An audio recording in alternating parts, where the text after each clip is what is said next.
తెల్లవారే వెలుగు రేఖలా పచ్చ పచ్చ పచ్చి మట్టి బొమ్మలా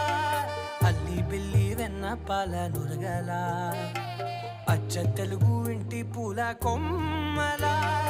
దేవదేవుడే పంపగా ఇలా దేవతే మా ఇంట అడుగే పెట్టెనంట బ్రహ్మ కళ్ళలో కాంతులే